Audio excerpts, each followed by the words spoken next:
একটা হাইকোর্টের রায় আছে। আমার পরিকল্পনা তো একটাই হতে পারে, একটা কোর্টের রায়, যেমন সরকারের তিনটা ভাগ আছে, যদি জুডিশিয়ারি বা বিচার বিভাগ কোর্টের মাধ্যমে একটা রায় দেয়, সেই রায় বাস্তবায়ন করাই তো আমার কর্তব্য, আমার তো অন্য কোনো পথ নাই।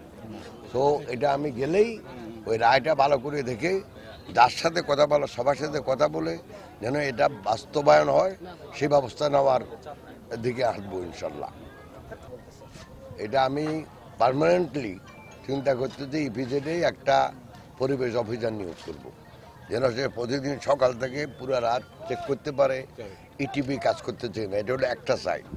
আর একটা হলো যদি সিটি কর্পোরেশন থেকে যদি হয় তাহলে সেটাকে নির্ধারিত করে আমি সিটি কর্পোরেশনের যে প্রশাসক আছে তার সাথে কথা বলবো, এলজিইডির সাথে কথা বলবো যেন ইমিডিয়েটলি তারাও যে সিট ইটিপি বলেন বা আরও অন্য কোনো শোধনাগার বলেন, বর্জ্য ব্যবস্থাপনা বলেন, সেটার জন্য ইমিডিয়েটলি উন্নত করে, সেজন্য আমি এলজিইডির সাথে কথা বলবো।